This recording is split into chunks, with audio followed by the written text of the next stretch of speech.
Assalamualaikum warahmatullahi wabarakatuh. Waalaikumsalam warahmatullahi wabarakatuh. Alhamdulillah, alhamdulillahil jabbaril qahhar, al-azizil ghaffar, khaliqil jannati wan nar. Wassalatu wassalamu ala sayyidina Muhammadinil mukhtar wa ala alihi wa ashabihil adhar, amma ba'du.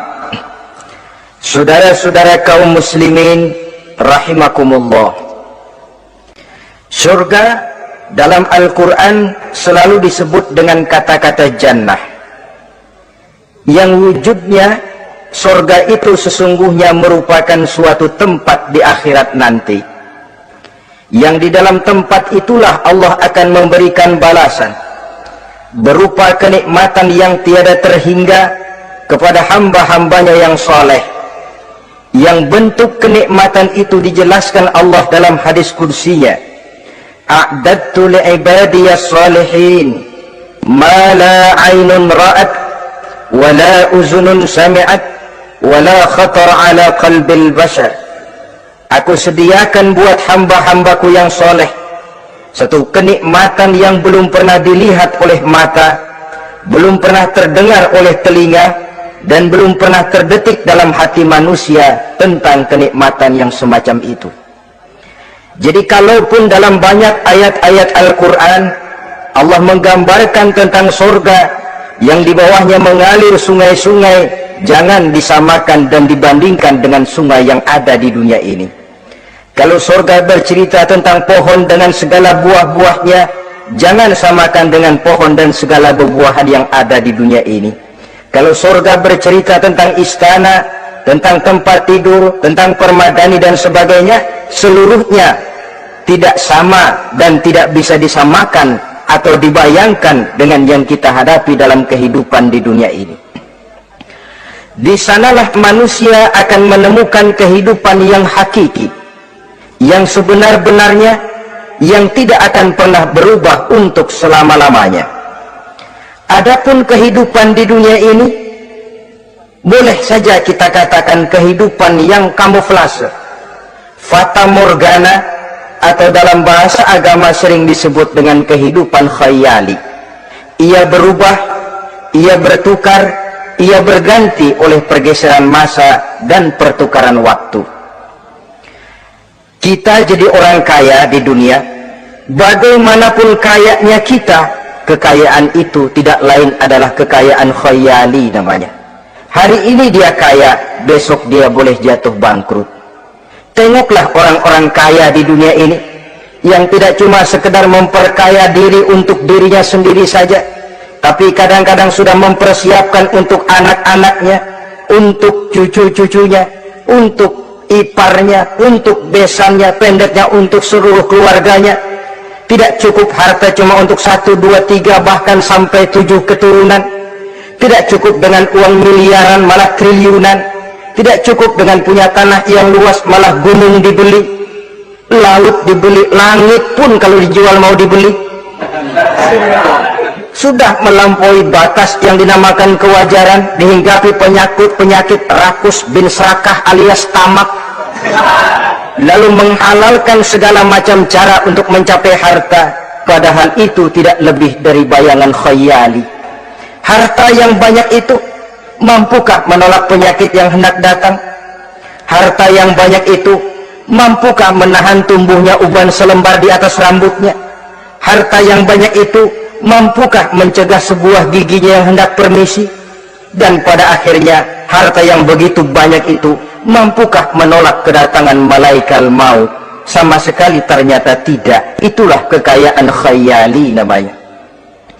Karena itu orang yang terbuka mata hatinya, dia tidak hanya mengejar kekayaan khayali ini, dia mengejar kekayaan hakiki yang terpendam di dalam kepribadian berupa al-akhlakul karimah, akhlak dan budi pekerti yang terpuji yang menghiasi jiwa dan kehidupannya.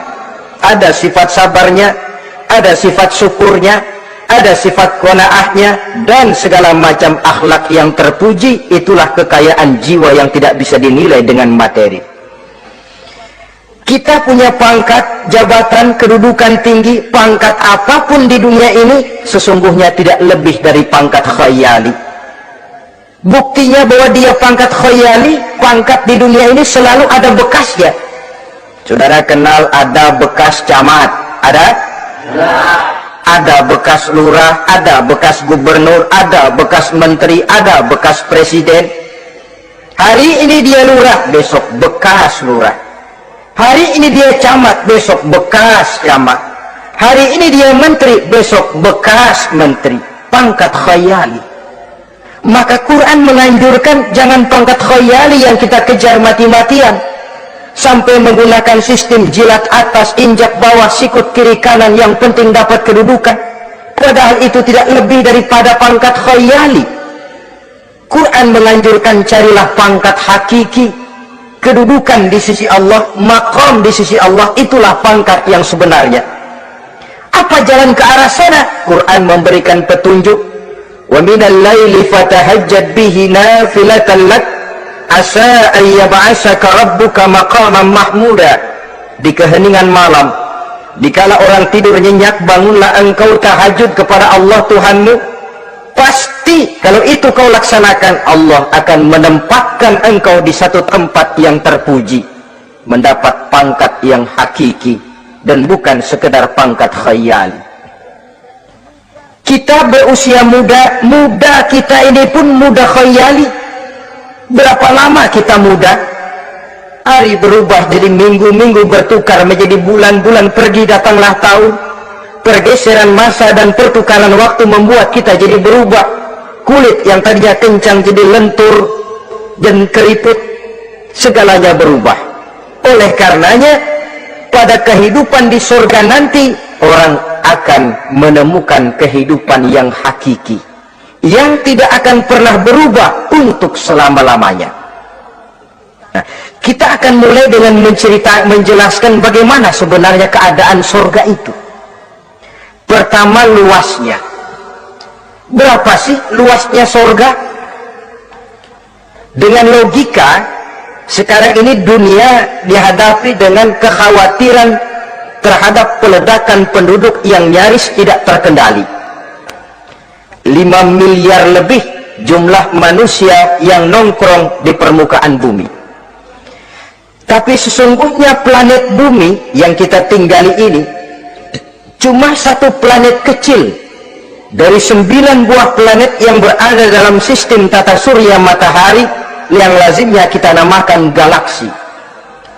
Selain tata surya matahari yang namanya galaksi itu, masih terdapat lagi galaksi-galaksi lain yang dengan sendirinya juga dikitari oleh planet-planet lain.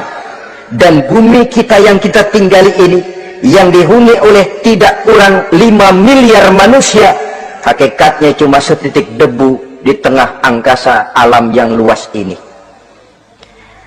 Oleh karenanya, di dalam surah Ali Imran ayat 173, ayat 133, Allah Subhanahu wa taala menjelaskan, wasari'u ila maghfiratin min rabbikum wa jannatin 'arduha as-samawati wal ardu u'iddat lil muttaqin. Bersegeralah kamu menuju ampunan Allah dan surga yang luasnya seluas langit dan bumi. Seluas langit dan bumi. Sedangkan langit oleh mata telanjang ini kan tidak pernah kelihatan. Yang nampak oleh kita biru di atas itu cuma batas titik pandangan manusia yang terjauh. Dan konon itu adalah refleksi sinar matahari yang menyentuh air laut, melahirkan warna biru. Sedangkan hakikat langit itu sendiri sampai hari ini belum terjangkau oleh kemajuan ilmu pengetahuan. Sejauh-jauhnya manusia pergi baru ke bulan. Mungkin dalam beberapa tahun mendatang dia akan pergi ke planet-planet Mars dan planet-planet lainnya. Tapi itu masih terbatas dalam sistem tata surya matahari atau galaksi kita ini. Belum lagi sampai kepada langit yang pertama. surga yang disediakan untuk orang-orang saleh ini luasnya seluas 7 lapis langit dan bumi. Jadi saudara tidak usah berpikir khawatir di surga nanti kehabisan kapling. Di dunia ini saja masalah tempat tinggal sekarang ini jadi masalah pelik, karena memang peledakan penduduk seiring dengan perkembangan tentang lapangan kerja yang harus disiapkan, sekolah yang mesti disediakan, sarana pendidikan yang harus disiapkan, rumah sakit untuk menjaga kesehatan, dan kompleks betul masalahnya.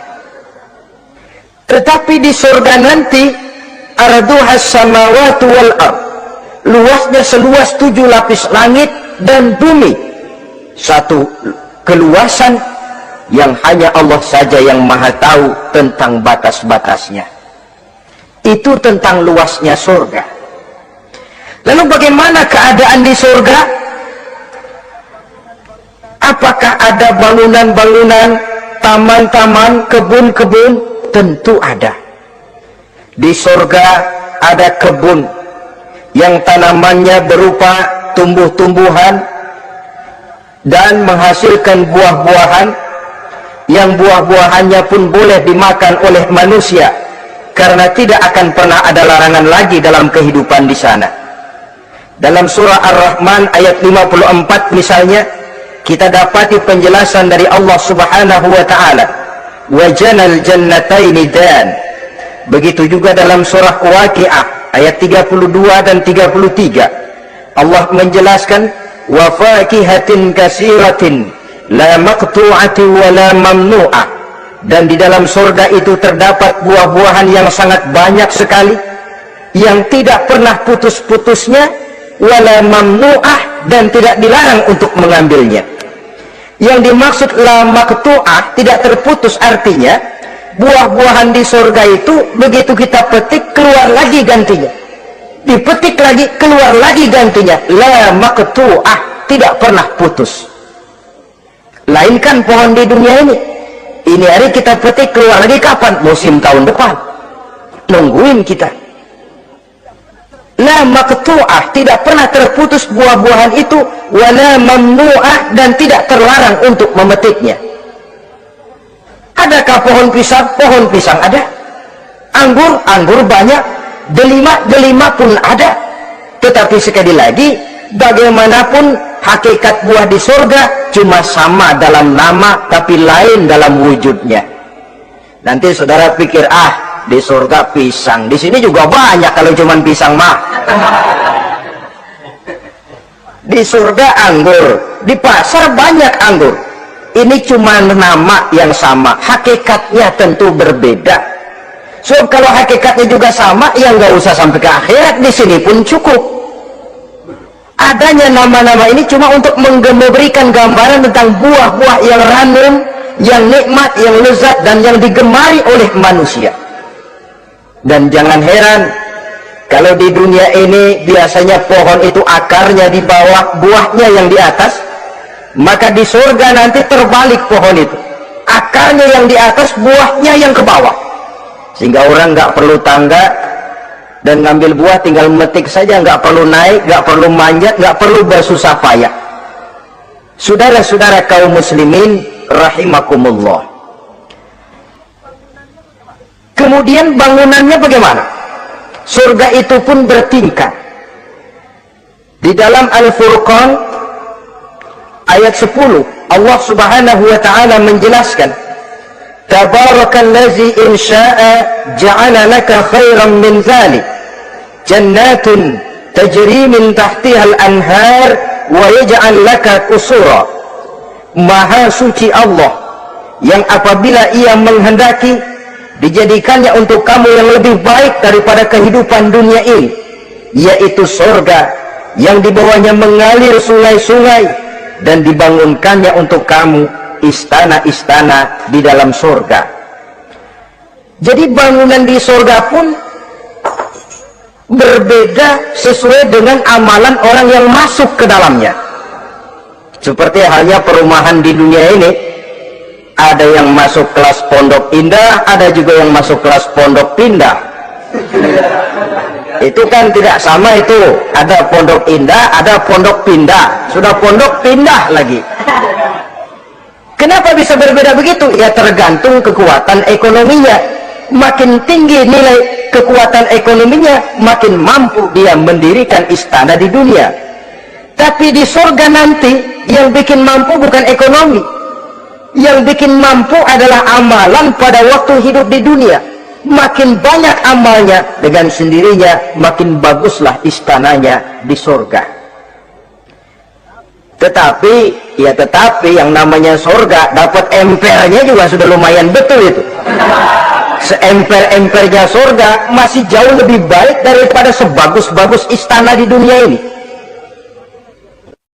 Taj Mahal, bangunan yang mengagumkan.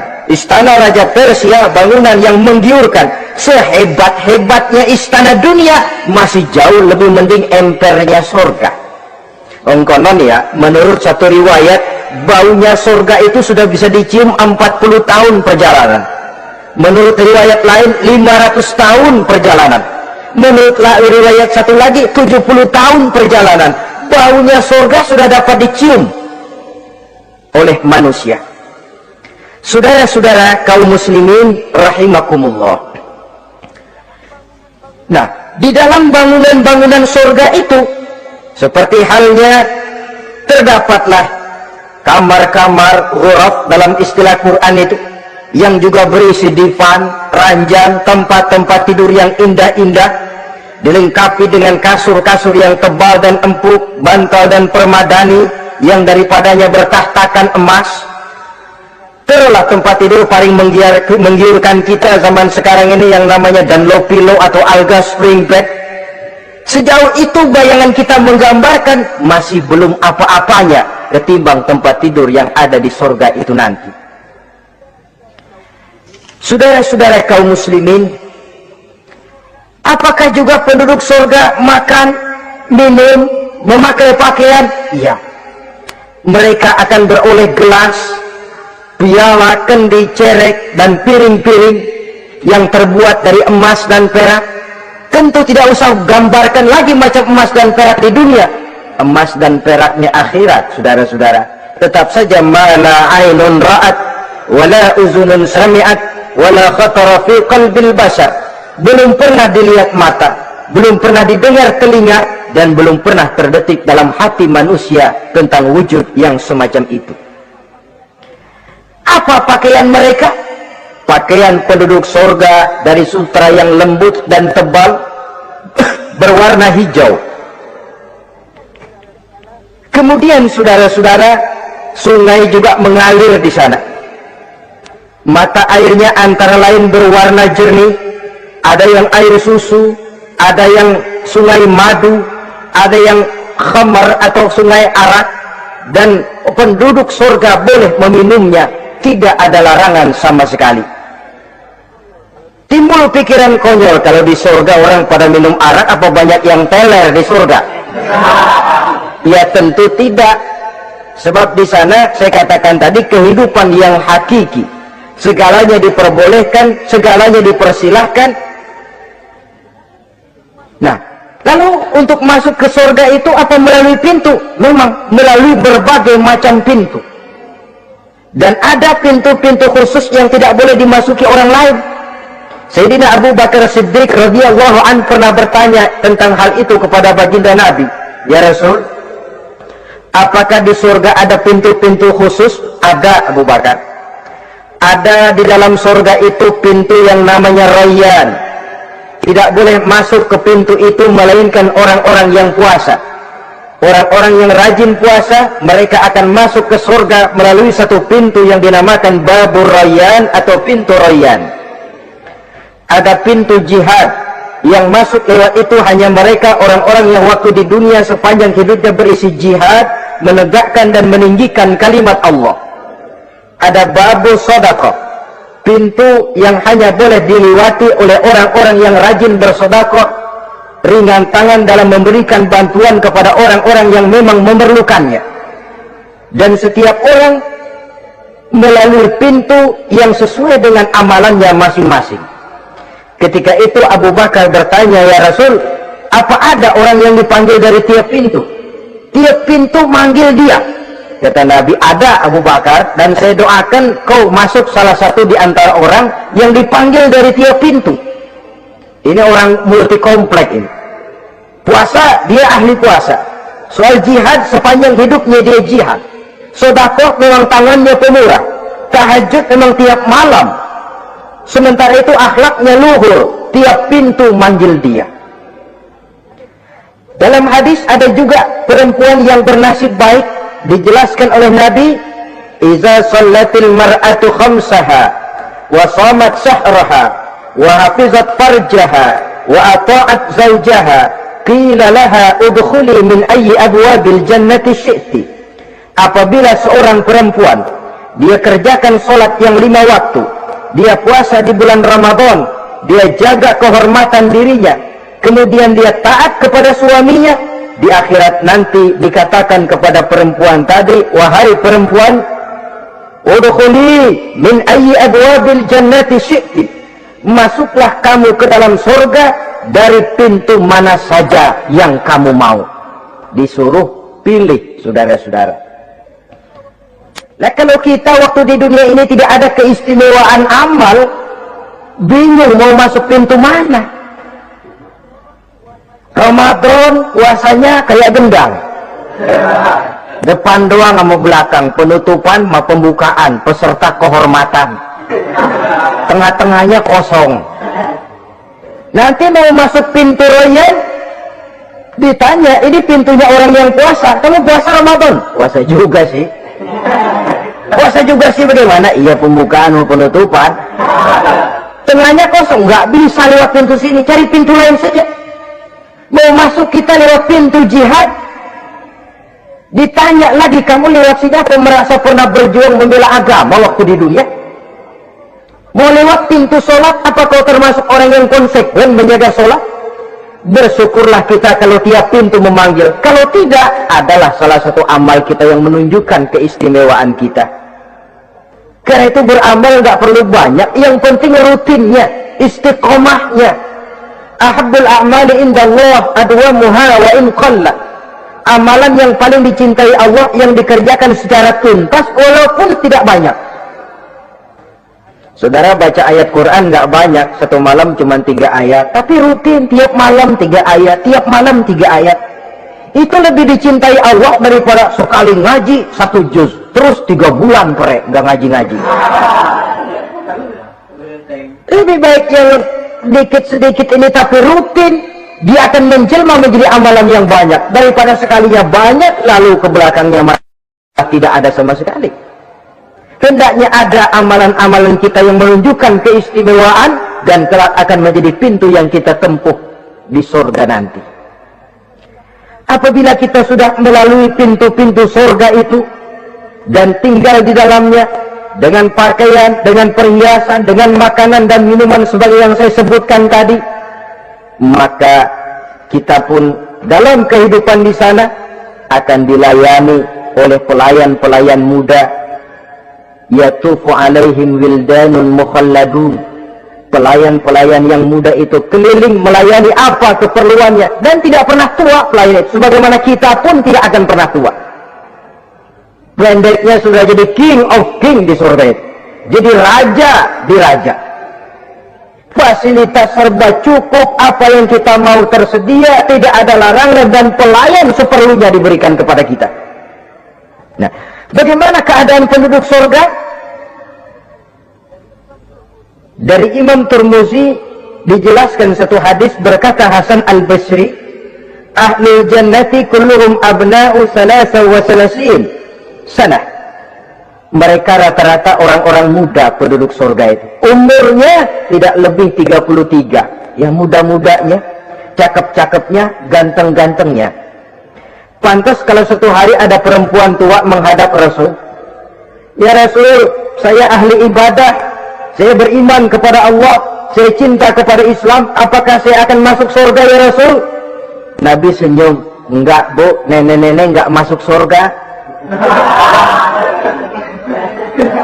Itu perempuan nangis sejadi-jadinya, ya Rasul, kalau gitu sia-sia tahajud saya sia-sia puasa saya, sia-sia segala macam ibadah saya. Nenek-nenek nggak masuk surga ya Rasul, sayang benar segalanya. Rasul kemudian menghampiri perempuan tadi, Bu, kalau yang ibu bilang itu benar, ibu masuk surga, cuman di sana ibu balik muda lagi, kulit nggak kempot kayak begitu, rambut nggak putih macam begitu, ibu nanti di surga bakal jadi muda lagi. Sana saya selesin umur 33 tahun. Rata-rata seluruh penduduk surga umurnya begitu. Tidak ada yang tua, tidak ada yang anak-anak, tidak ada yang remaja, rata-rata segitu. Nah, lalu bagaimana? Di surga hati mereka menjadi satu di antara sesama penduduk surga. Tidak ada yang iri hati, tidak ada yang punya sifat dendam. Itu keadaan di surga. Walaupun bertetangga, yang satu bisa mengunjungi yang lain, yang satu bisa nengokin yang lain, tapi tidak ada sikap iri hati dan dengki. Tidak ada yang satu datang ke tempat saudaranya di surga, loh kapling lo lebih luas dari gua nih. Nggak ada Tuhan, tidak ada. Semuanya hati sudah menjadi satu, tidak ada dendam, tidak ada iri hati. Kan jauh bedanya dengan kehidupan di dunia ini toh. Kadang-kadang di dunia ini begitulah romantikanya. Kita melarat, disuraki orang, kita sedikit kaya, diselidiki orang, ada saja yang iri, ada saja yang hasut, dan selalu mencari cara untuk menjatuhkan kita. Di surga, hal semacam itu tidak akan kita temui. Orang tidak punya sifat iri hati dan dendam. Lalu bagaimana lagi keadaan penduduk surga itu? Mereka selalu merasa senang dan bahagia. Tiap hari, tiap saat yang dirasakan cuma itu saja. Tidak diselingi seperti kehidupan di dunia ini, di mana senang berseling dengan susah, bahagia berganti dengan derita, ada senyum bahagia, ada tangis menahan derita. Itu romantika kehidupan di dunia. Di akhirat itu tidak akan pernah ditemui dalam surga nanti. Orang selalu merasa senang, karenanya di sana tidak ada keluh kesah. Tidak ada orang yang murung, tidak ada orang yang narik napas panjang sambil menghitung bintang di langit. Selalu merasa senang dan selalu merasa bahagia. Lalu bagaimana kondisi fisik mereka? Di surga tidak ada orang yang cacat, baik ia cacat rohani ataupun cacat jasmani. Seperti yang kita temui di dunia ini, ada saja cacatnya. Kadang-kadang jasmani sehat, rohaninya sakit. Kadang-kadang rohaninya bagus, jasmaninya cacat. Di surga, orang sempurna, komplit, cukup. Tidak ada yang cacat rohani ataupun yang cacat jasmani. Kalau dalam kehidupan di dunia ini mereka cacat, bagaimana? Mereka akan utuh dan sempurna apabila masuk ke dalam surga. Dan di surga, sungguh pun mereka makan, sungguh pun mereka minum, mereka tidak akan pernah buang air, baik air besar maupun air kecil.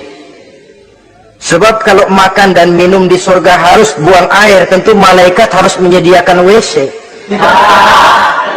Dan kalau surga sudah ada WC, tentu tinja yang repot.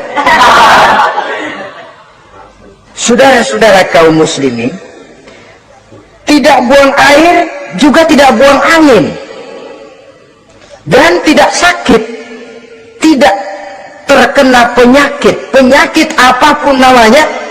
Sudah di surga itu daerah bebas penyakit. Jadi barangkali kalau keluar ke halaman surga nggak pakai baju masuk angin, tidak. Tapi di sana repot nyari duit kerokan. Segalanya sempurna, segalanya cukup. Lalu bagaimana kalau tiap saat mereka makan, tiap saat mereka minum, tapi tidak buang air? Konon keringat yang keluar dari mereka, tubuh mereka, dan keringat yang keluar itu mengandung bau kasturi yang amat sangat harum baunya. Saudara-saudara, kemudian penduduk surga itu oleh Allah diberikan teman hidup yang namanya bidadari. makhluk Allah yang teramat sangat cantiknya, yang tidak bisa kita bayangkan macam apa cantiknya. Barangkali kalau kita menonton film, kita kagum dengan bintang-bintang film kenamaan yang cantiknya selangit. Itu mah belum ada seujung kukunya dari para bidadari. Mereka dalam Quran disebut azwajun mutahharah, istri yang disucikan. Apa pengertian suci di sini? Belum pernah tersentuh sebelumnya, baik oleh manusia, baik oleh jin, baik oleh malaikat sekalipun. Jadi memang orisinil, build up dari sononya belum kepake. Khusus untuk manusia yang masuk surga, belum pernah kepegang sama manusia. Jangankan manusia, jin dan malaikat saja belum pernah megang. Lainkan di dunia sekarang ini, kita mau cari barang orisinil sudah repot. Ya mujurlah kalau saudara menemukan seorang gadis yang orisinil paten, masih build up, barangkali mujur. Tapi umumnya terutama di kota-kota besar, ya sudah, kita dapat second hand juga masih lumayan. Kalau tidak rongsok-rongsok bener mah, ini kadang-kadang sudahlah second hand, kondisinya juga 30%, udah mesti nyervis melulu kita ini. Saudara-saudara, azwajun mutahharah belum pernah tersentuh oleh siapapun. Lalu makna tohara ini, mereka selalu suci, tidak pernah baik menstruasi atau mencret, tidak pernah. Dan kalau perempuan kita, istri-istri kita di dunia ini kan 1 minggu dalam sebulan terkena dapat fasilitas dia untuk tidak sholat, untuk tidak ibadah, masa haid itu. Perempuan di surga yang namanya bidadari tidak akan pernah mengalami haid. Lalu apalagi keistimewaannya? Selalu perawan, tidak pernah janda.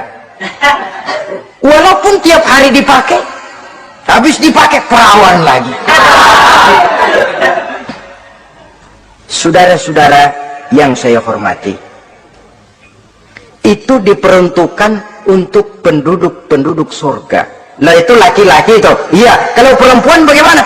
Satu riwayat menjelaskan mereka akan menjadi ratu di surga dengan segala kenikmatan yang juga tidak pernah mereka bayangkan sebelumnya. Riwayat lain menjelaskan bahwa mereka juga akan berkumpul dengan suami, istri, dan anak-anaknya jikalau mereka memang orang-orang soleh. Ada juga riwayat lemah menjelaskan bahwa mereka akan mendapat bidadara istilahnya. Saudara-saudara kaum muslimin rahimakumullah, pendeknya surga dan seluruh kenikmatan yang ada di dalamnya tidak pernah mata melihat, belum pernah telinga mendengar, belum pernah terbetik dalam hati manusia. Oh, di surga begini kali ya, berbeda dengan itu. Oh, bidadari begini kali ya, kalau masih begini kali ya, masih bisa dibayangin. Ini sudah nggak bisa dibayangin, jadi nggak usah begini ya begitu ya. Saudara-saudara, apabila orang sudah masuk ke dalam surga, bertemu dengan sesama teman waktu di dunia, surah At-Tur menjelaskan ayat 25-26, wa aqbala ba'duhum ala ba'di yatasaalun qalu inna kunna qablu fi ahlina musyfikin famanna Allahu alaina wa waqana azabas samum. Apabila mereka telah masuk ke dalam surga, sebagian yang lain berkunjung kepada sebagian yang lain. Cara kita belah sono, ini teman kita dulu waktu di dunia, yuk samperin yuk. Ba'duhum ala ba'di yatasaalun, saling tanya menanya. Kalau istilah kita, sampai juga kemari? Iya. Oh, saya waktu di dunia dulu sebenarnya sudah khawatir, takut mendapat azabnya Allah. Tapi Allah memberikan karunia kepada saya diselamatkan dari azab dari mara bahaya neraka, sampailah saya ke dalam surga ini. Alhamdulillah. Gimana kabarnya ente? Alhamdulillah saya juga sampai ke surga ini. Si fulan bagaimana? Nyangkut kali dia mah di neraka. Yatasa'alun, saling tanya menanya hal ihwal dan keadaan mereka. Tapi satu hal yang jelas saudara-saudara, di surga nanti itu tidak ada perkataan yang sia-sia, tidak ada ucapan kotor, tidak ada omongan keji, dan tidak ada omongan kosong. Tidak ada omongan yang sia-sia, ucapan-ucapan yang kotor, mencaci maki, itu tidak ada. Karena sifat marah pun tidak ada dalam surga. Kalau di sini kadang-kadang sedikit marah sudah semrawut, kata-kata kita sudah out of control. Di sana tidak ada kata-kata kosong yang tidak ada manfaat dan tidak ada gunanya. Saudara-saudara kaum muslimin rahimakumullah. Kemudian yang terakhir, kita akan membicarakan apa saja nama-nama surga itu dan siapa calon orang-orang yang masuk ke dalamnya. Pertama, yang dinamakan Jannatul Firdaus atau surga Firdaus. Surga Firdaus ini oleh Allah Subhanahu wa ta'ala disediakan untuk orang yang dijelaskan dalam surah Al-Mu'minun ayat 1 sampai dengan 11. Qad aflahal mu'minun, beruntunglah orang-orang yang beriman. Jadi kalau saudara ingin dapat kapling di tempat yang namanya Firdaus, itu boleh pesan mulai sekarang. Nafas masih ada, Allah masih memberikan kesempatan untuk hidup, pesan tempat dari sekarang. Apa harga karcisnya? Pertama, qad aflahal mu'minun, harus beriman. Ini syarat mutlak. Tidak beriman, nggak usah minta karcis. Minggir. Ini karcis pertama harus untuk orang yang beriman. Setelah itu yang kedua apa? Allazina hum fi salatihim khashi'un, mereka yang khusyuk di dalam solatnya. Jadi untuk mendapat tiket ke surga Firdaus itu setelah beriman, khusyuk di dalam solat. Artinya khusyuk tarkul ghair li ajlil amal, meninggalkan yang lain dan hanya memfokuskan diri kepada satu pekerjaan yang sedang dihadapi. Kalau kita makan sambil ngobrol, itu namanya makannya nggak khusyuk, sebab ada sambil ngobrolnya.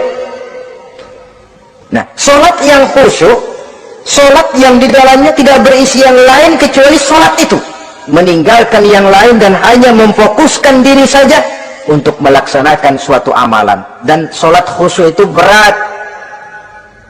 Kadang-kadang waktu mau sholat kita nggak ingat apa-apa, begitu sudah masuk takbir yang kita lupa malah kita ingat.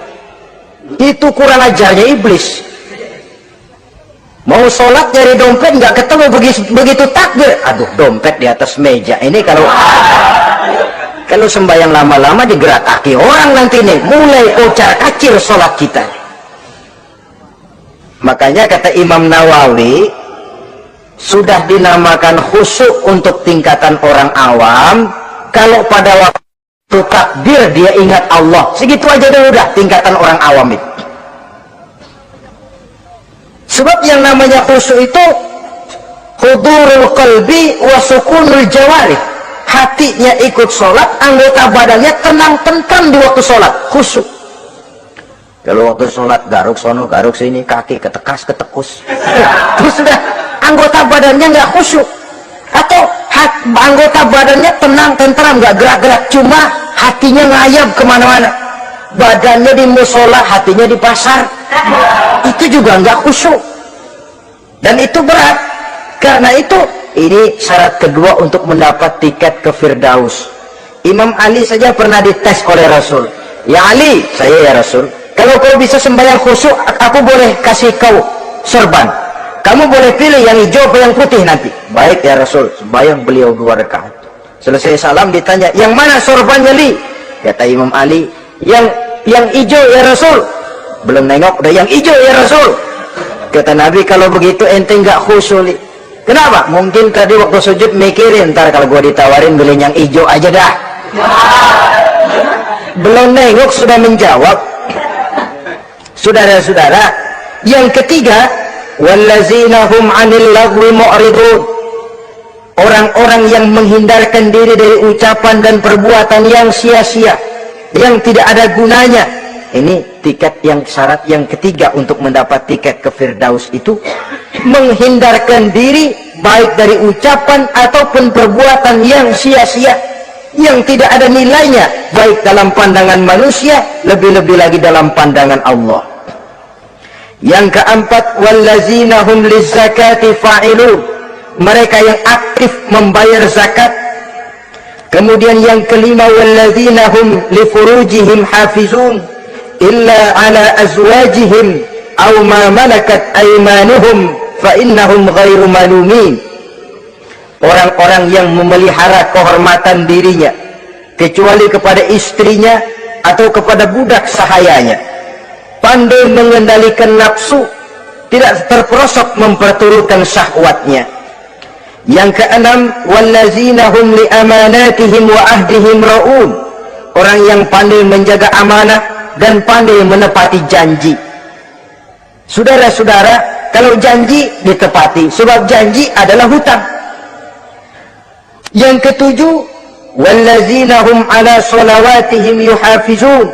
Mereka juga selalu memelihara, tidak cuma sekedar khusyuk, tapi memelihara sholat dengan baik.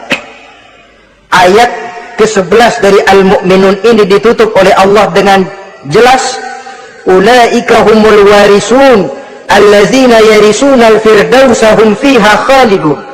Mereka itulah para ahli waris yang akan menerima warisan berupa surga Firdaus dan mereka kekal di dalamnya. Kalau tadi sudah kita tangkap bahwa begitu besar kenikmatan yang ada di dalam surga, ternyata barang yang mahal memang tidak mudah untuk didapat. Saudara-saudara, inilah surga Firdaus. Adapun yang kedua, nama surga itu disebut dalam Quran Jannatu Adnin, surga Aden. Untuk siapa mereka?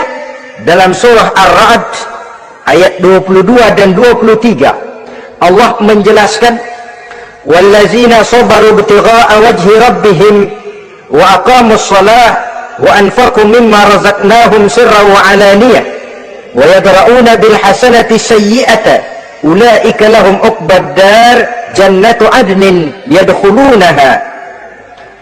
Dan orang-orang yang sabar, wallazina sabaru, orang-orang yang sabar. Sabar dalam apa?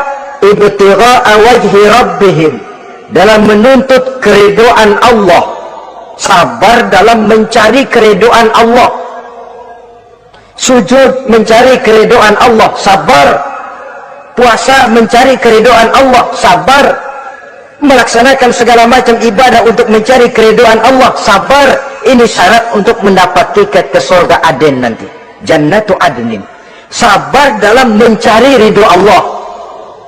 Apalagi di zaman sekarang katanya persaingan hidup makin tajam, lapangan kerja makin sulit, mental hipokrit makin merajalela, golongan munafik alias bunglon ada di mana-mana. Kalau nemplok di daun kuning warnanya kuning, hinggap di daun hijau dia jadi hijau, nempel di dahan coklat jadi coklat, menjilat ke sana kemari, bukan untuk mendapat ridho Allah kadang, tapi untuk mendapat ridho atasannya, mendapat restu atasannya. Ini kan realita dalam kehidupan. Saudara-saudara, mencari muka, padahal seorang muslim ibtigha'a wajhi rabbihim, sabar dalam mencari ridho Allah. Lalu wa aqamus shalah, mereka mendirikan sholat. Di sini hanya pengertian umum, mendirikan sholat. Kalau dalam Firdaus tadi ditegaskan, tidak cuma sekedar mendirikan, tapi juga khusyuk dan memelihara. Ini mendirikan, saudara-saudara. Maaf, ada orang yang mengerjakan sholat, ada orang yang mendirikan sholat. Apa bedanya itu? Kalau mengerjakan sholat cuma sekedar gugur kewajiban, pokoknya gugur kewajiban beres. Kadang-kadang pulang sembahyang Jumatnya bersendal.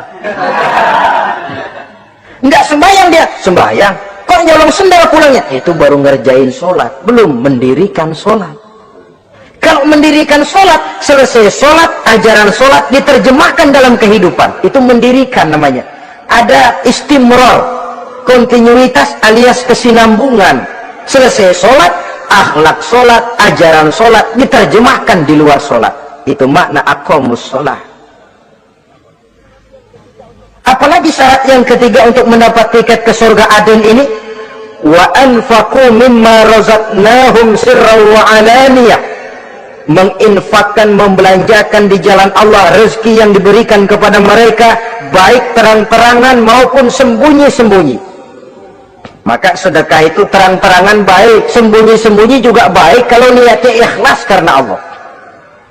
Terang-terangan baik, kenapa? Untuk merangsang orang lain supaya berbuat seperti kita, bukan untuk dipuji, bukan untuk mendapat riya.